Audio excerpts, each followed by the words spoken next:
Hello everyone.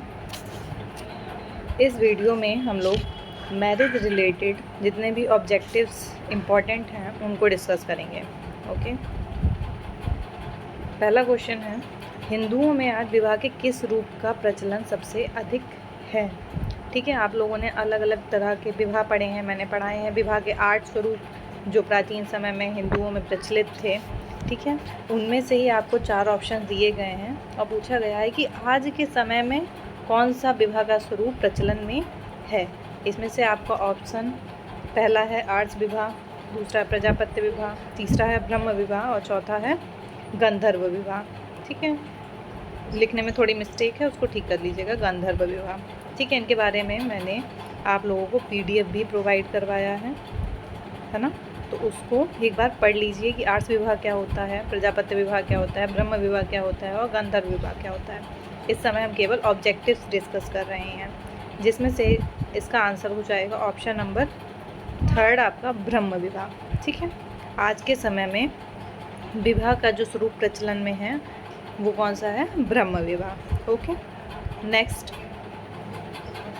निम्नांकित में से कौन हिंदू विवाह का एक परंपरागत स्वरूप है?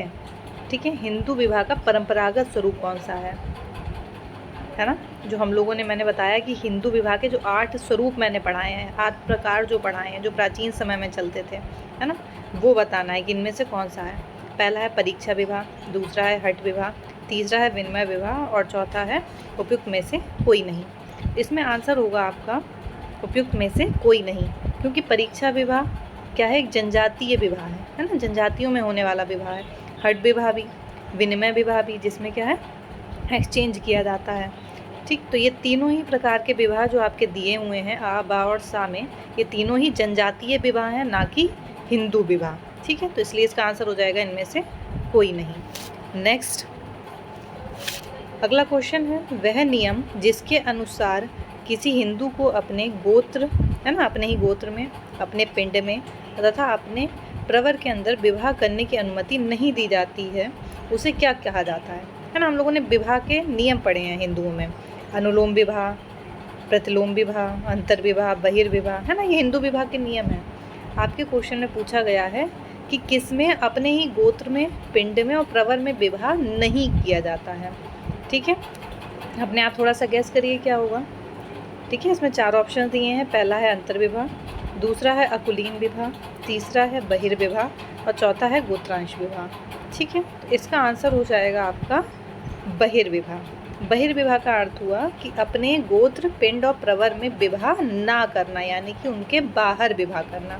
ठीक है, सेम गोत्र में विवाह नहीं करना, सेम पिंड में और सेम यानी कि समान प्रवर में विवाह करने की अनुमति नहीं दी गई थी। ठीक है, तो आपका आंसर हो जाएगा सा, बहिर्विवाह। ओके, नेक्स्ट, 4th क्वेश्चन है, यदि किसी लड़की का विवाह अपने से निम्न जाति की परिस्थिति वाले लड़के से होता है तो इसको क्या कहा जाएगा, है ना। हम लोगों ने जो अनुलोम और प्रतिलोम विवाह पढ़े हैं, ठीक है, मैंने इसको बहुत अच्छे से क्लास में भी पढ़ाया है, उसके बाद में इसके रिटन नोट्स भी आपको प्रोवाइड करवा रखे हैं। उसमें ये चीज़ दी हुई है कि अनुलोम विवाह क्या है, प्रतिलोम विवाह क्या है। तो उसमें 2 आंसर्स में से आप गेस करो थोड़ा सा कि क्या हो सकता है। ठीक है, उसमें पूछा है, लड़की का विवाह अपने से निम्न जाति की परिस्थिति वाले लड़के से होता है, तब ऐसे विवाह को हम क्या कहेंगे? ठीक है,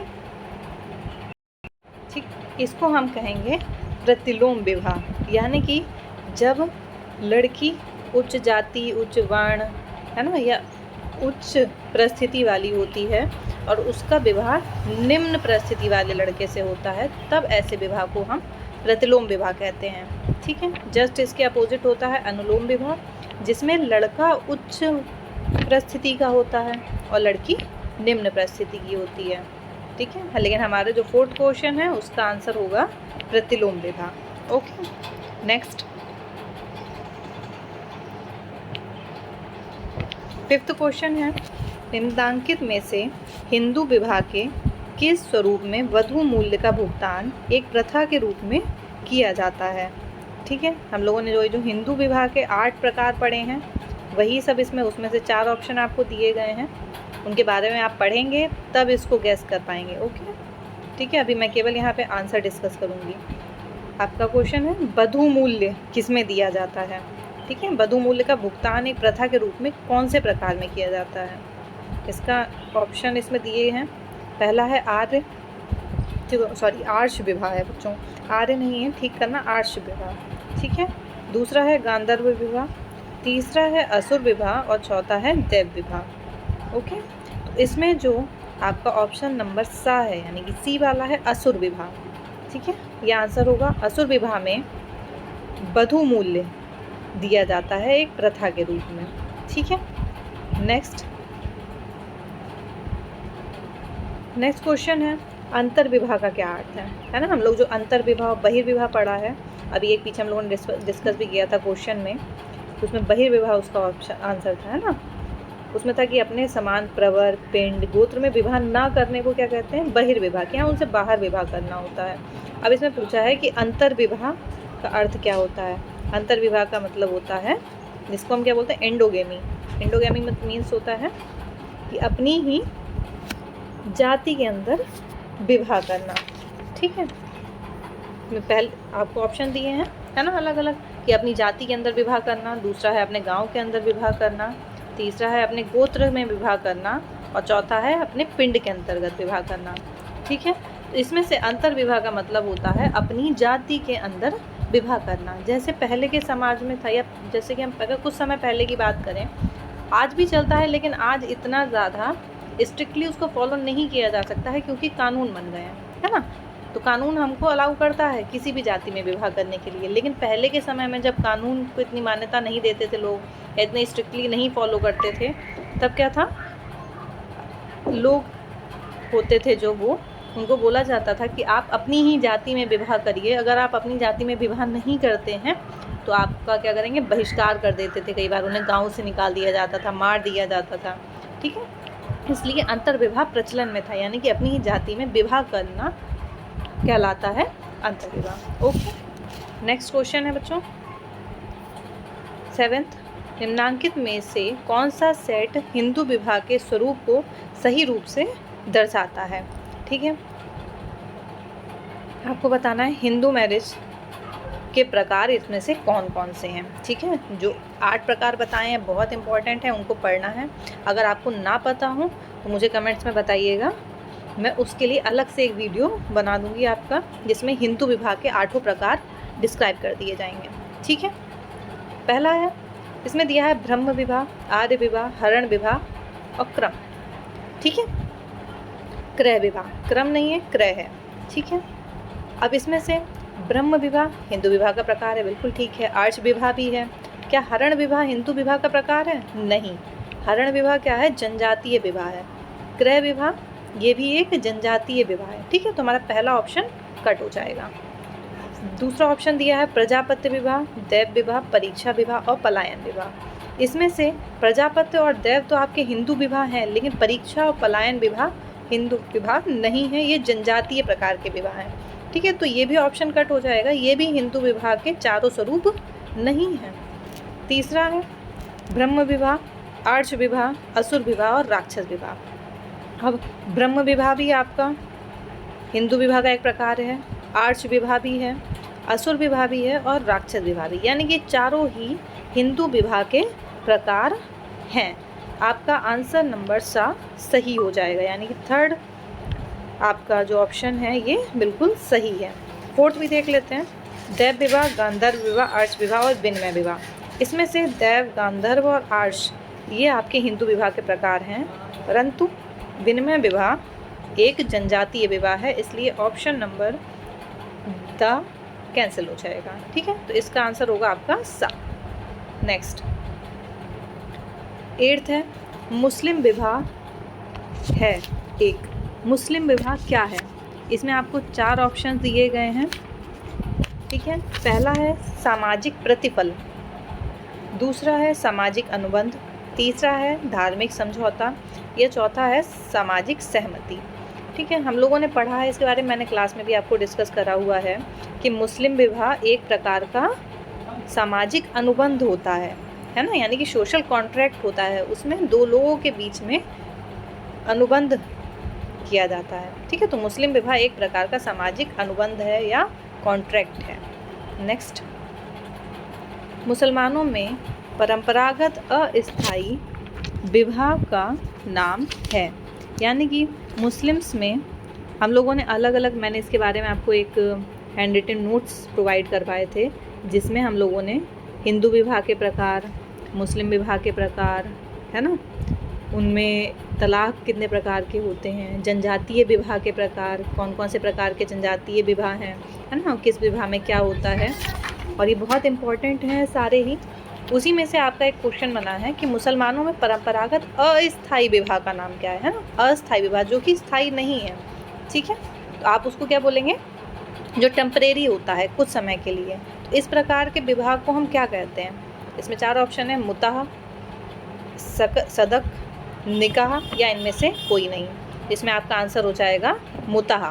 ठीक है, मुताह एक प्रकार का अस्थायी विवाह है जो कि मुस्लिम समाज में प्रचलित है। बहुत इंपॉर्टेंट क्वेश्चन है, बहुत अच्छे से ध्यान रखना। ठीक है, नेक्स्ट क्वेश्चन है, मुसलमानों में पति पत्नी की पारस्परिक सहमति से होने वाले तलाक का क्या नाम है? जैसा मैंने अभी बताया कि हम लोगों ने हिंदू विवाह के प्रकार, मुस्लिम विवाह के प्रकार, प्लस मुसलमानों में तलाक के प्रकार कि उनमें कितनी तरह के तलाक होते हैं, है ना, उनके बारे में पढ़ा है। बहुत ही इंपॉर्टेंट है, सारी चीज़ें बहुत ध्यान से पढ़ना है। ठीक है, तो इसमें क्वेश्चन है पति पत्नी की पारस्परिक सहमति से होने वाले तलाक, यानी कि इसमें पति और पत्नी दोनों के म्यूचुअल कंसेंट से डिवोर्स होता है। 4 ऑप्शन है, मुबरत, लियान, इला और तलाक़ हसन। तलाक़ हसन। ठीक है, अब आपको इसमें से सही ऑप्शन चूज़ करना है। बहुत क्वेश्चन ध्यान से पढ़ना है। पति पत्नी की पारस्परिक सहमति से होने वाला तलाक। ठीक है, तो सहमति से तलाक होता है उसको क्या कहते हैं? मुबरत। ओके, तो ऑप्शन नंबर ए है मुबरत, ये हो जाएगा आपका आंसर। नेक्स्ट क्वेश्चन है, हो जनजाति में हरण विवाह को किस नाम से संबोधित किया जाता है? हो जनजाति, ठीक है, यानी और हरण विवाह, तो हरण विवाह क्या है? जनजाति समाज में पाया जाने वाला विवाह, है ना, जो जनजाति समाज में होते हैं उनमें एक प्रकार का विवाह है हरण विवाह। अब आपको ये बताना है कि ये हरण विवाह होता क्या है। मैंने इसको भेजा है, हैंड रिटन नोट्स हैं, ग्रुप में प्रोवाइड करवाए थे, उसमें से पढ़ो और मुझे कमेंट में लिख के बताओ कि हरण विवाह क्या होता है। ठीक है, और हो जनजाति कहाँ पाई जाती है? 2 क्वेश्चन है, हो जनजाति कहाँ पाई जाती है और दूसरा हरण विवाह क्या होता है। ठीक है, इसका आंसर लिखना है और ज़रूर लिखना है। ओके, इसमें 4 ऑप्शन दिए गए हैं।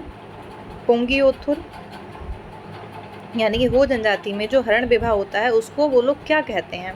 पोंगियोथुर नाम से बोला जाता है, निर्वलोक बोलते हैं, गोल गधेड़ा या ओपोर्तिपी।